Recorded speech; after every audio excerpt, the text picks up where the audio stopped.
Hola amigos, un gusto saludarlos. Oremos para estudiar la palabra de Dios. Amado Padre Celestial, que estás en el cielo y en todo lugar, suplicamos tu ayuda, tu sabiduría, tu Espíritu Santo para ser nuestro maestro al estudiar tu palabra. En el nombre de Cristo Jesús, amén. Los ojos de Jehová, la cosmovisión bíblica, eso es lo que vamos a estudiar ahora, la cosmovisión bíblica. Esa palabra cosmovisión es una palabra no muy familiar, que estamos familiarizados. Y a mí me gusta definir las palabras y no me gusta cuando me dicen palabras que yo no entiendo. Y por eso yo tampoco me gusta ser así cuando digo algo. Cosmovisión. ¿Qué es cosmovisión? Es una visión del cosmos, cosmovisión, una visión del cosmos, una concepción del universo. Cosmovisión es la forma en la que entendemos y explicamos el cosmos. Cosmovisión es el lente a través del cual vemos el mundo, a través del cual cómo vemos el mundo depende de nuestra cosmovisión. De mi cosmovisión entonces depende cómo actúo, las decisiones que tomo y cómo me relaciono con los demás. De mi cosmovisión, a veces que está afectada obviamente por mi cultura, por mi familia, por el lugar donde nací, en fin. Esa es la cosmovisión. Mientras estudiaba, esta es una historia de un joven cristiano. Mientras estudiaba, dice él, en Francia como parte de un programa de intercambio, viajó solo a Suiza.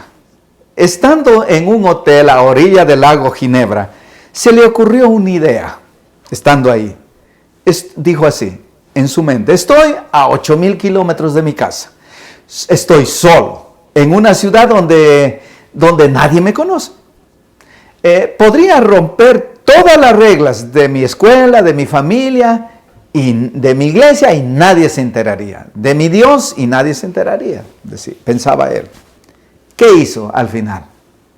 Se fue a la cama y no hizo nada. Nada que estropeara su apellido. ¿Y por qué no lo hizo? Nada hizo que estropeara su identidad, su origen familiar. Su origen familiar, de hecho, lo llevó a no decepcionar a su familia ni a su Dios, su contexto en el cual había crecido. Es importante preguntarnos preguntas existenciales. ¿Quién soy? ¿De dónde vengo? ¿A dónde voy? Son preguntas que se ha hecho el ser humano. ¿De dónde vengo? ¿De las manos de Dios? ¿Quién me hizo con un gran propósito, con un eterno propósito?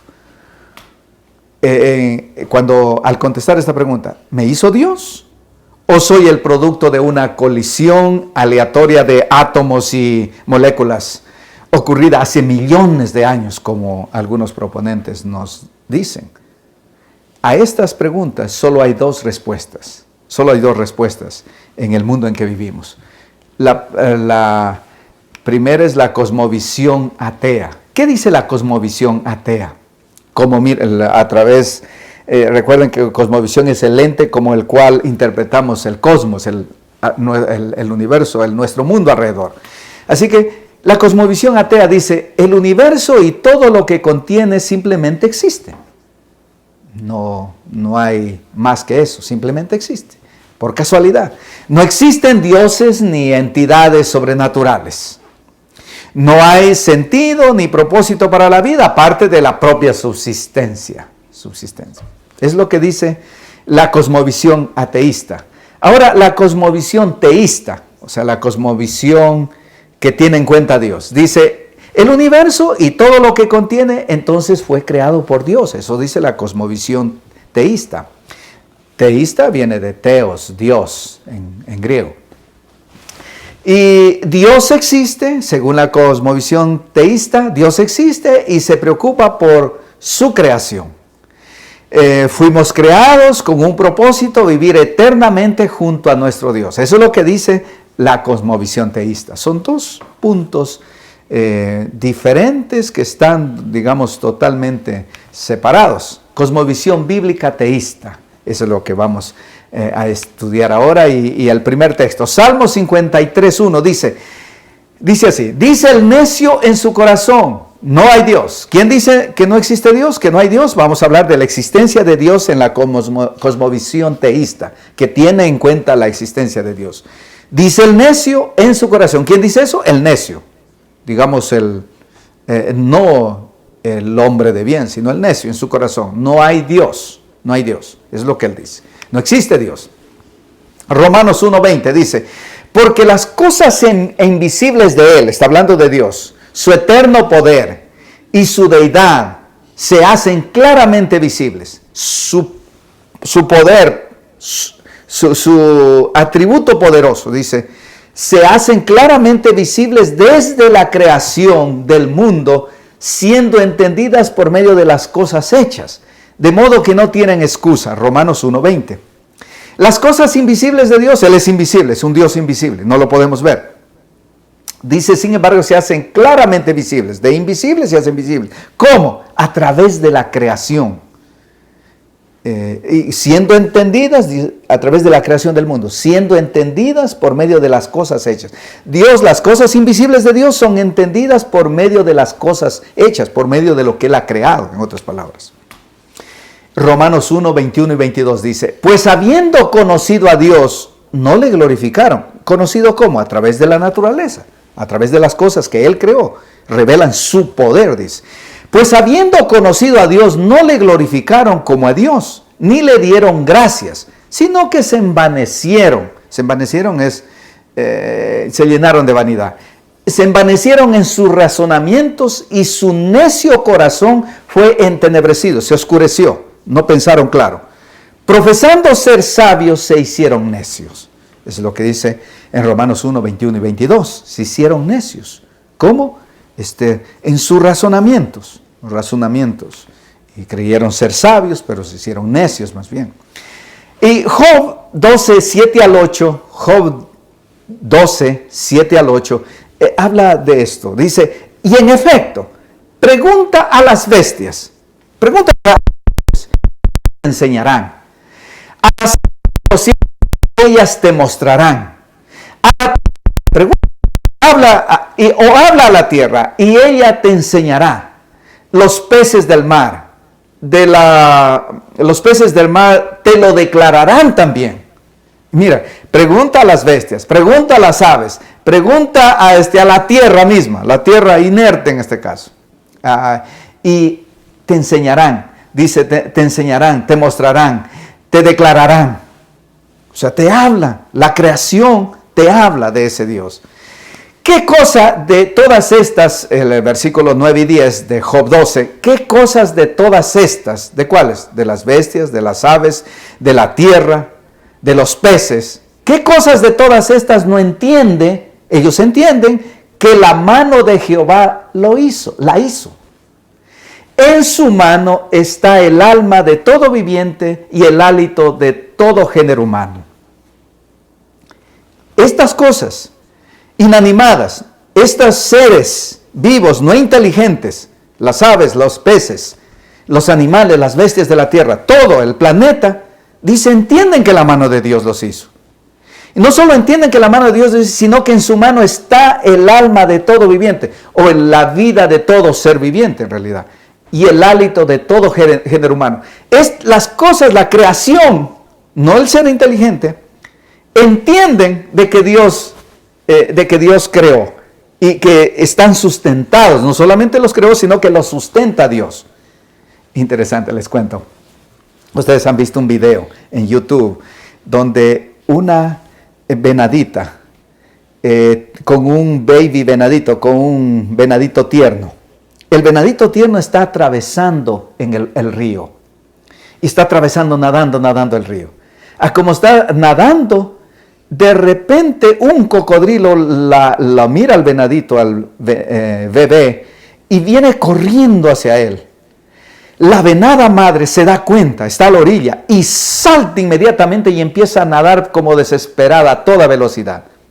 Una vez que se acerca a donde está el venadito, su hijo, el bebé, y venía, el cocodrilo venía hasta más allá.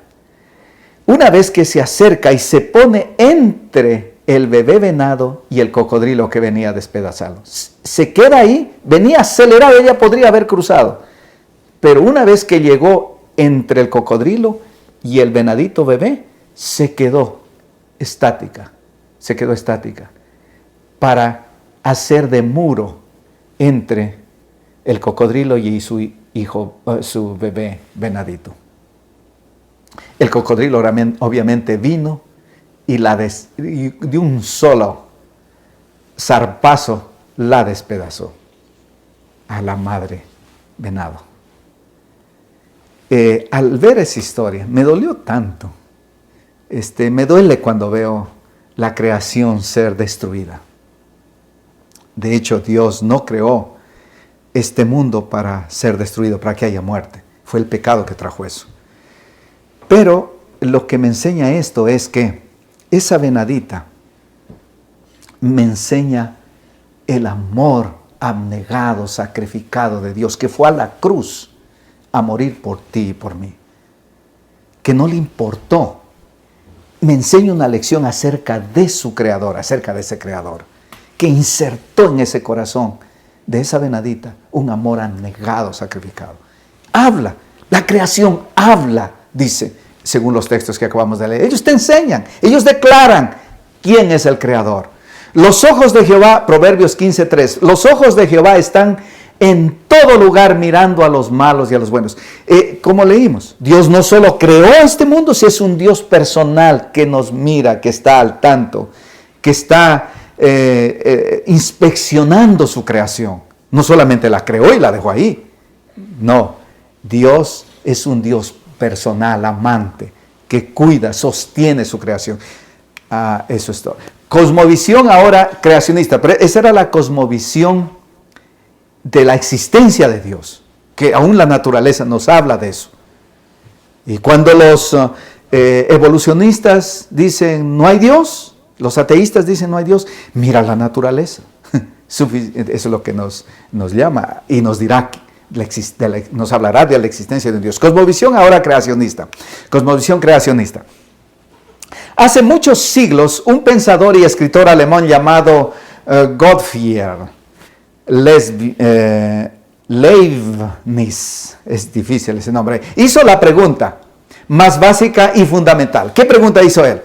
¿Por qué existe algo en lugar de nada? ¿Por qué existe algo alrededor de nosotros en lugar de nada? ¿Por qué existe? Es una pregunta existencial. Génesis 1:1 contesta. ¿Por qué existe algo alrededor de nosotros en lugar de nada? Porque en el principio creó Dios los cielos y la tierra. Así empieza la Biblia. La Biblia no empieza tratando de justificar que Dios existe o no existe, sino que da por sentado que Dios existe y que Dios creó este mundo, que no vino de la nada. Al principio. No habla de la cruz, que es un tema, no habla de la segunda venida, no habla de la venida del Mesías, habla de la creación, empezando la Biblia. Porque todos esos temas no harían sentido sin la creación de un Dios amante. Éxodo 20:11 dice, hablando de los 10 mandamientos, el cuarto mandamiento dice, porque en 6 días, dice, acuérdate para... ¿Por qué? Porque en 6 días hizo Jehová los cielos y la tierra, el mar y todas las cosas que en ellos hay, y reposó el 7º día. Por tanto, Jehová bendijo el día de reposo, o el día sábado, dice otras versiones, y lo santificó. En 6 días hizo Jehová los cielos y la tierra. Nos llama a acordarnos del sábado, a guardar el sábado, porque en 6 días hizo los cielos y la tierra. El cuarto mandamiento nos torna nuestra mirada al Creador, a esa cosmovisión teísta de que Dios creó todo, de que Él es el creador, creacionista. Yo hice, Isaías 45:12 dice, yo hice la tierra y creé sobre ella al hombre. Mis manos extendieron los cielos y todo su ejército mandé. Es lo que dice. Yo hice la tierra y la creé. Al hombre dice, yo lo creé. Dice, yo te creé. Es lo que dice. No veniste de la casualidad, no viniste del azar. No veniste de átomos y células ahí por accidente. Yo creé la vida, de hecho. Durante casi 2000 años.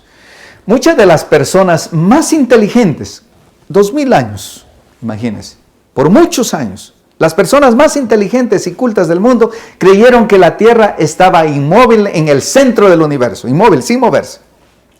Hoy muchas de las personas más inteligentes, sin embargo, obviamente eso es obvio que no es así. Más adelante se descubrió a través de la ciencia, a través de aparatos. Se creía que la Tierra era plana, que no era redonda, que descansaba en una tortuga gigante.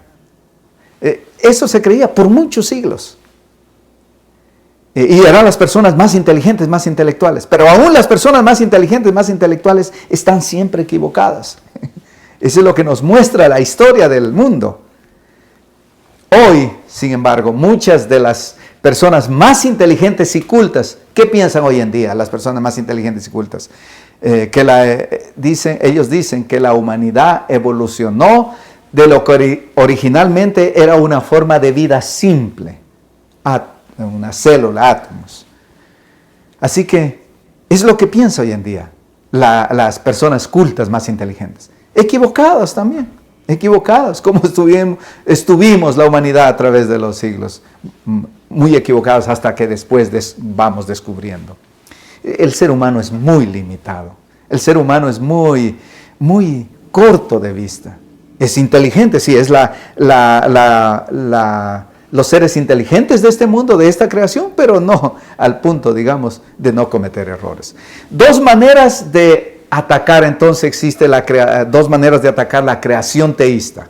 ¿Cuál es una? La evolución ateísta, que dice que venimos por evolución y que no existe Dios, que todo fue un accidente.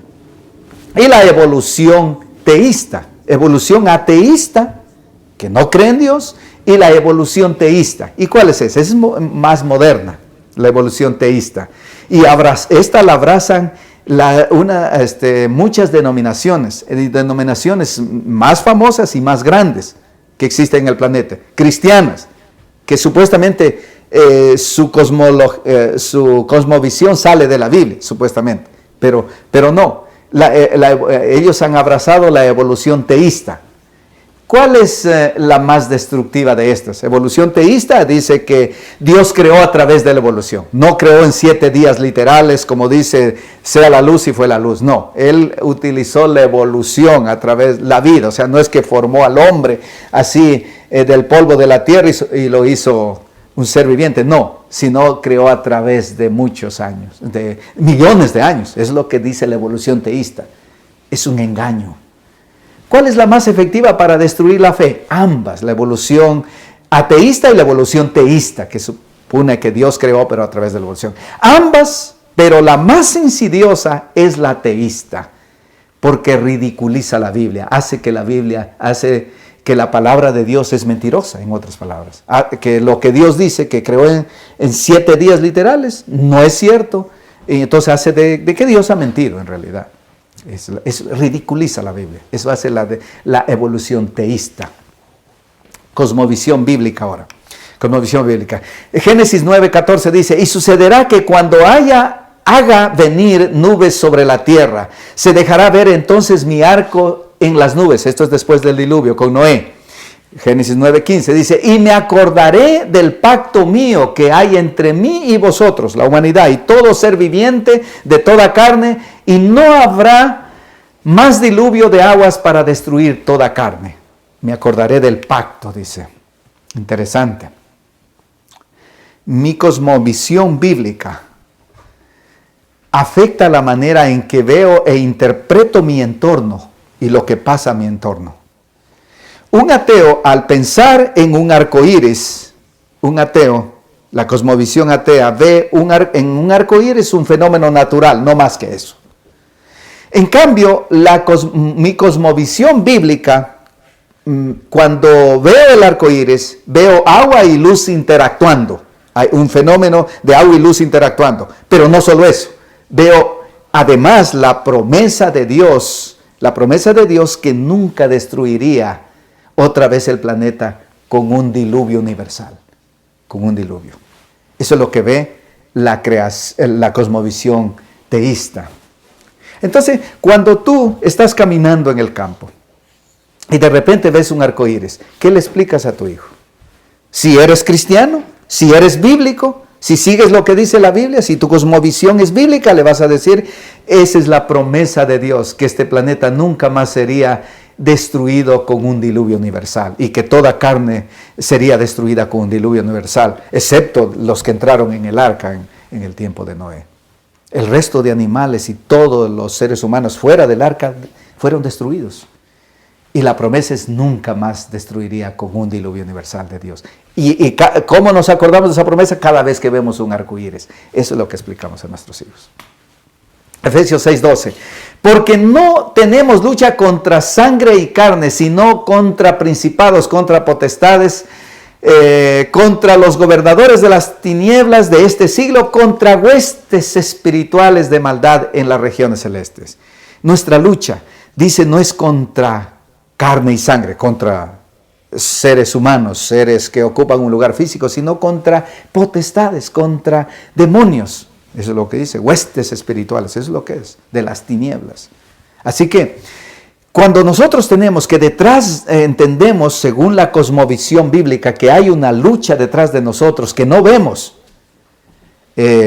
nosotros cuando enfrentamos los conflictos los entendemos de otra manera. Eso es lo que es con la cosmovisión bíblica. Cosmovisión y la redención ahora.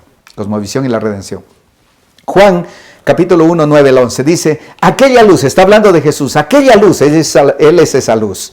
Aquella luz verdadera que alumbra a todo hombre venía a este mundo. Él vino, cuando hablando de la primera vez, su primera venida, venía a este mundo.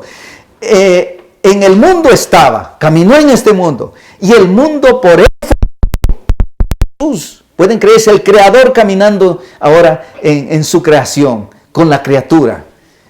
El mundo, dice, por él fue hecho, por Jesús. Pero el mundo no le conoció. A lo suyo vino y los suyos no le recibieron. Hermoso aquí esta combinación.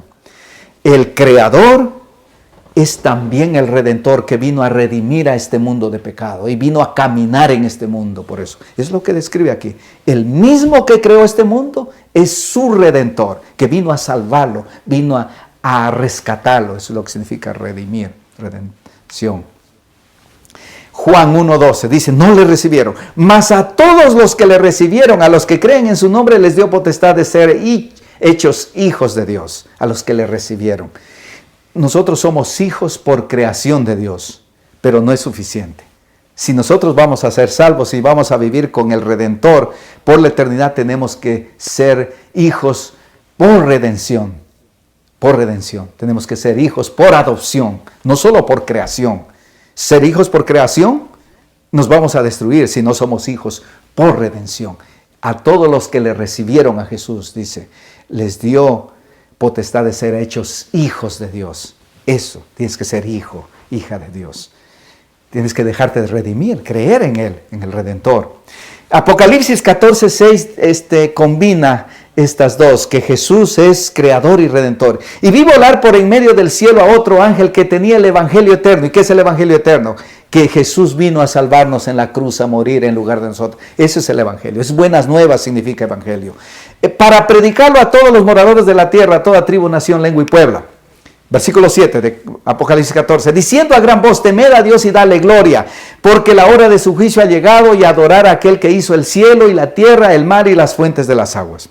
Adorar, dice aquí. ¿A quién? Al Creador, al que hizo el cielo y la tierra, las fuentes de las aguas.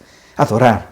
¿Y quién es ese que creó? Ahí leímos en Juan 1 que Él creó el mundo y vino a caminar en este mundo que Él creó, en medio de sus criaturas.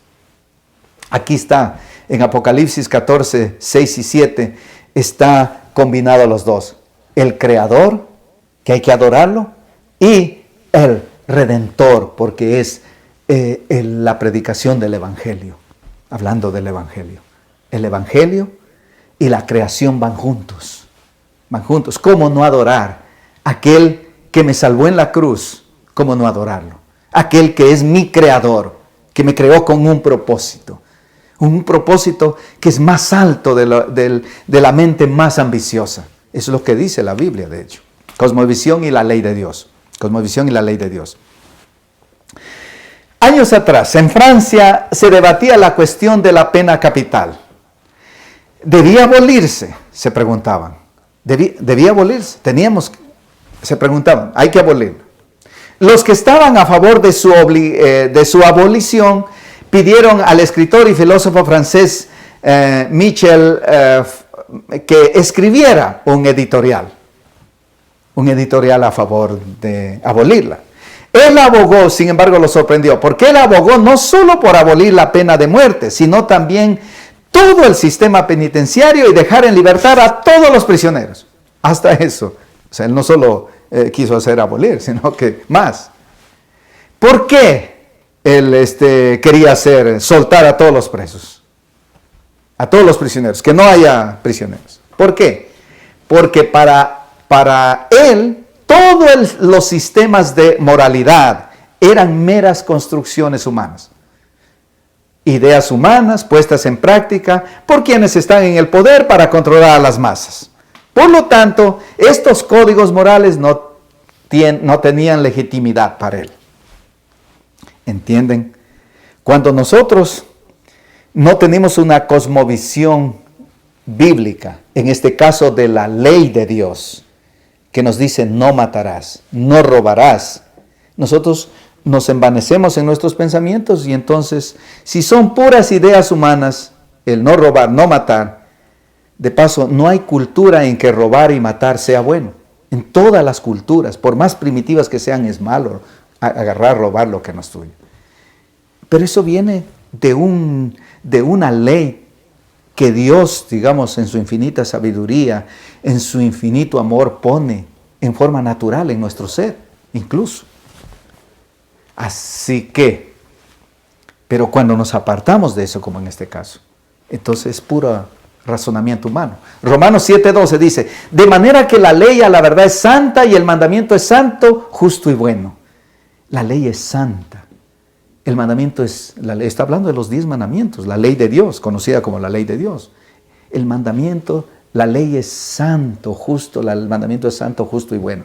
O sea, él nos muestra cómo se hace justicia, cómo se ve la justicia en los mandamientos, la ley de Dios.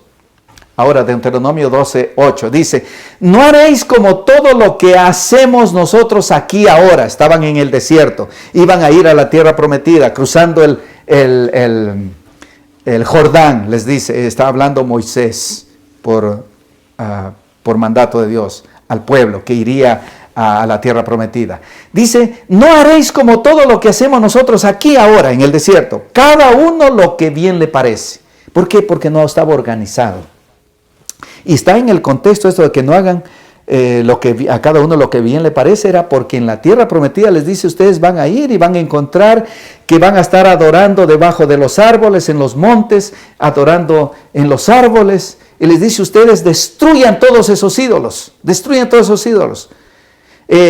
donde ponga Jehová su nombre, ahí traerán sus diezmos, sus ofrendas, sus holocaustos, sus sacrificios. No hagan como aquí en el desierto, que estamos desorganizados y cada quien hace lo que bien le parece. Allá va a ser diferente. Eso es lo que les dice. No violen los 10 mandamientos. No violen la ley. No hagan ídolos, no adoren ídolos, porque las naciones a donde ellos iban, destruyanles los ídolos. Eso es lo que les dice. Jueces 17:6 dice, en aquellos días no había rey en Israel, cada uno hacía lo que bien le parecía. No es que dice la Biblia, que dice Dios, ¿qué aconseja la palabra de Dios? No, cada quien hacía lo que bien le parecía. ¿Por qué? Porque no había, dice rey, no había orden. Está en el contexto esto de que hacían lo que bien les parecía, estaban adorando a ídolos y se metió también la adoración de ídolos incluso a uno que era del pueblo de Dios, a un tal, ahorita no me acuerdo el nombre, pero ustedes lean el capítulo y ahí está. Digamos el ejemplo, estaba adorando ídolos. Estaba violando la ley, los 10 mandamientos. En ese contexto, cada quien hacía lo que bien le parecía. Juan 14:15, Jesús dice, si me amáis, guardad mis mandamientos. El cristiano, el seguidor de Jesús, no sigue lo que bien le parece al mundo, lo que la gente dice al mundo, lo que los políticos dicen, es correcto hacer. No. El seguidor de Jesús hace lo que Dios dice. Si me amáis, guarda mis mandamientos. Eso revela lo que es justo, lo que es santo, lo que es bueno. Eso es lo que dice. Apocalipsis 14:12 dice, en un contexto en el cual hay, digamos, un espíritu en contra de la ley, que se llama antinomianismo. Aquí está la paciencia de los santos, los que guardan los mandamientos de Dios y la fe de Jesús.